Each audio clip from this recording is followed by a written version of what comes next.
Fearless Fam. This is your host, Chubby, and welcome to episode 98. Today's level elephant is a level 1. We're going to be talking about photography, one of my favorite subjects, and as many as you know, my career choice for the last 15 years, and I'm very excited to just talk about it. May is National Photography Month, and it focuses on sharpening your skills and, mastering the camera. How you choose to participate is entirely up to you.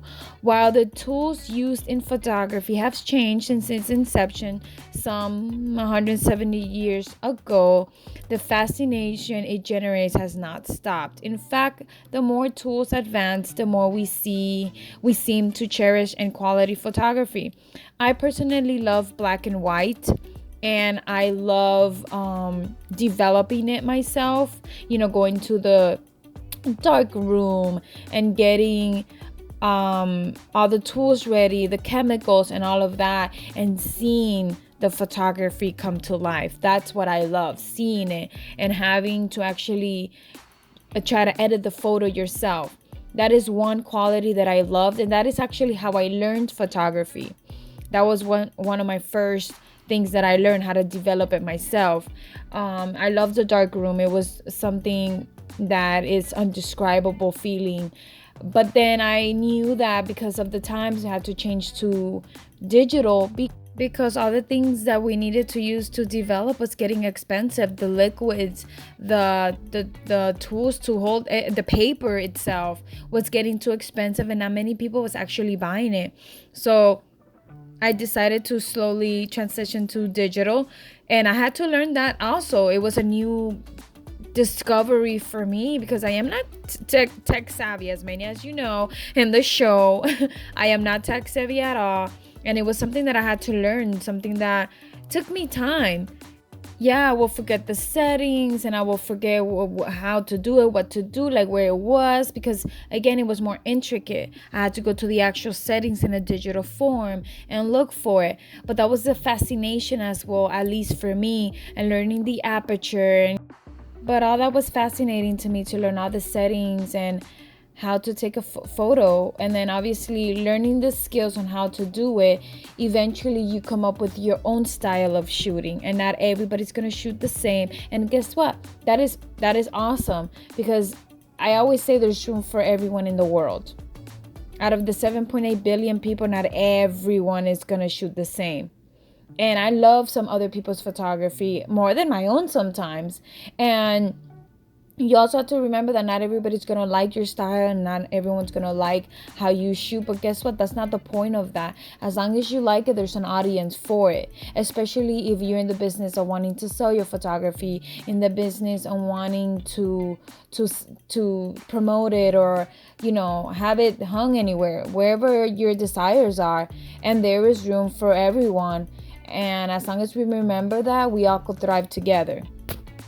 One of my favorite photographers growing up was Ansel Adam, and one of his quotes were, "You don't take a photograph, you make it."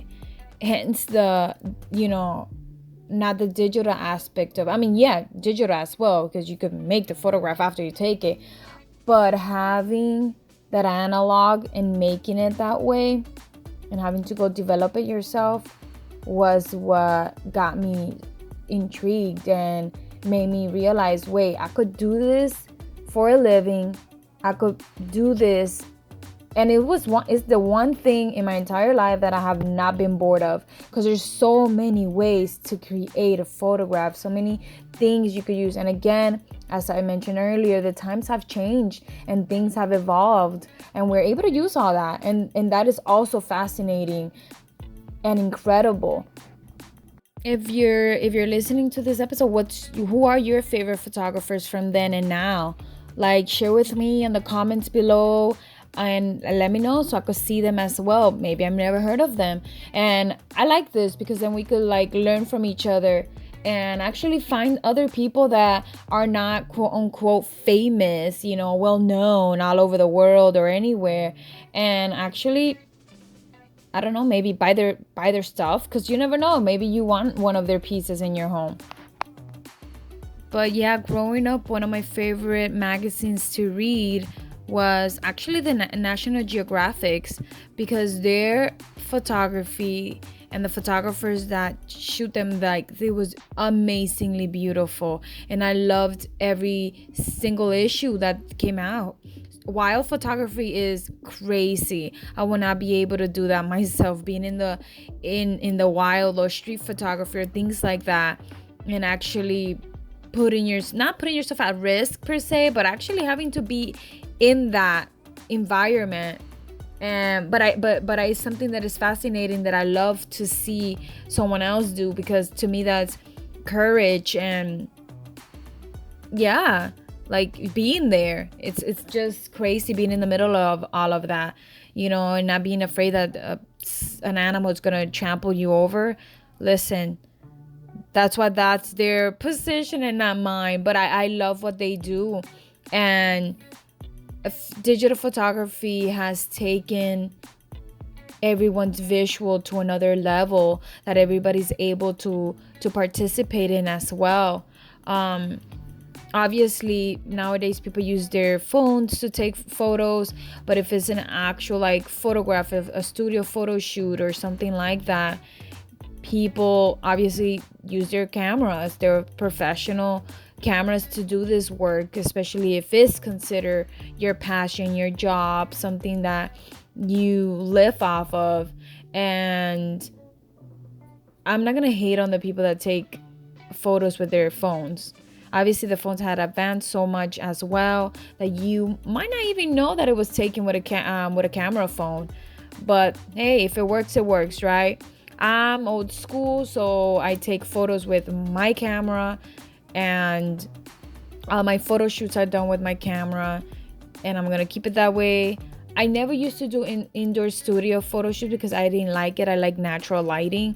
And now, as I got older and more experience in photography, I started doing studio shoots. Still not, it's not even about being comfortable. I still don't like it as much, but certain things are required to be in the studio, because it's a particular image that you're looking for that will need to be in the studio. But other than that, I like natural photos outside in nature or anywhere that looks amazing to take a photo with.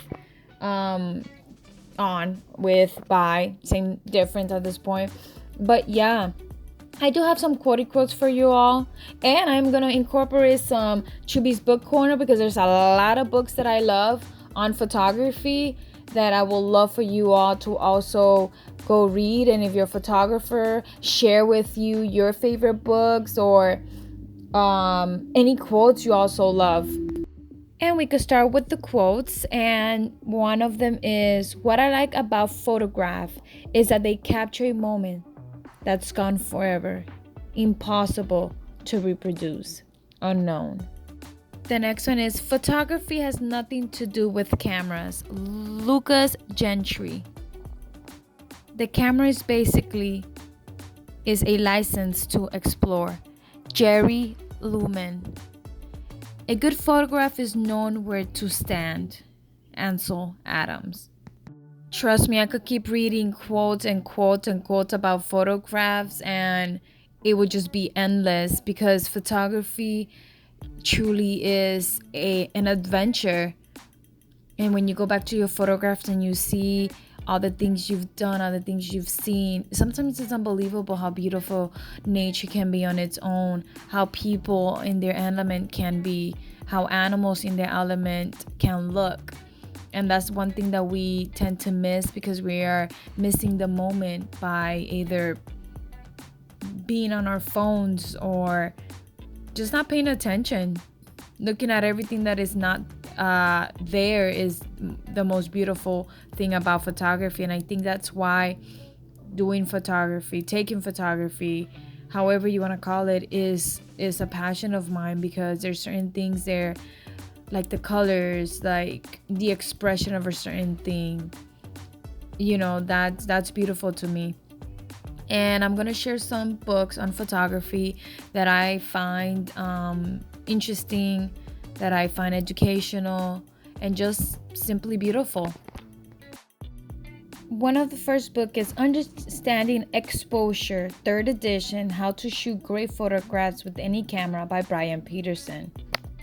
You could find this on thrift books, I believe in Amazon also. And yeah, it just gives you step-by-steps on how to shoot. And the next one will be The Beginner's Photography Guide by Chris Gatcomb. The next one will be Camera: A History of Photography from Daguerreotype to Digital, Todd Gustavon. This book is not about history on iconic images, but instead of the machines that made them possible. And that was all for Chubby's Book Corner. Thank you for staying this far. I truly appreciate it. I am truly fascinated at how far we've come. It's episode 98. 2 more to our 100th episode, and I couldn't be more excited. Just sharing all topics of all genres of anything to talk about with you all. Just so, obviously, photography is a level 1, and then the last episode was like a level 5, but that is what No Filters, No Fears is all about. We talk about all different topics. We talk about anything and all. But today we needed to talk about photography because it is one. First of all, I couldn't have done No Filters, No Fears without my photography. You know, all the visuals we've shared with you all the things we've shared visually. It's all due to photography and all the ideas we have compiled in our head. So we shared it with you all. But again, thank you so much for staying this far. And before we go, I just wanted to share that throughout the years or anybody that knows me, you guys have been there and have supported me, supported my photography, bought so many images of all the ones that I've taken, and I truly appreciate that. Without you all, I wouldn't have been where I am today.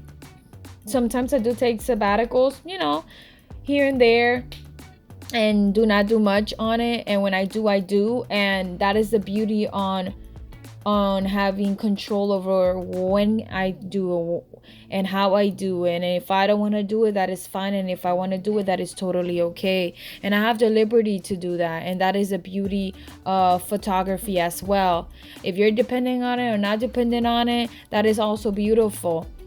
To me, photography is in my veins, and I breathe it. And every time I look at a photograph that I've taken, I cannot believe sometimes that I did take it or manipulated it in any way, edit it, and have been able to share with you all. And photography just takes you to a whole new world.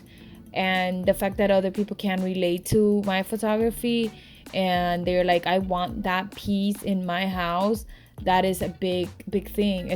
Obviously, for every artist out there, that's huge.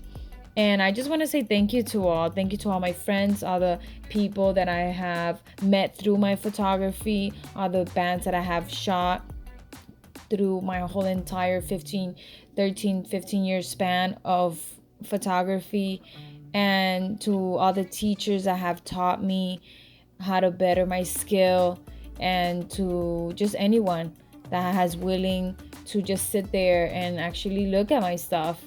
But remember that photography is bigger than yourself, and if you are struggling to get an image right, you'll get it right. You just have to, obviously, if you're focusing enough already, that's great, but don't give up. I giving up on photography at least 3 times in my life, and not because I thought I wasn't good at it or because nobody supported me or whatever the case was. It's just that sometimes you feel like in your heart you could do better, and then you just stop and you don't feel connected to it anymore. But you have to find your way back to what you truly love. And if photography, for example, is a thing you love, then find all the ways you could possibly can to get back to that. Find new ways to reinvent your passion, and maybe, and just maybe, you could get back to taking photographs and to doing it as you please.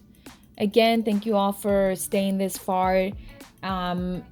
in the episode today and in No Filters, No Fears 2-year span, guys. 2 years. And that is a true accomplishment for me and to anybody that has been in this journey. Thank you so much. And like I always say, stay fearless, everyone.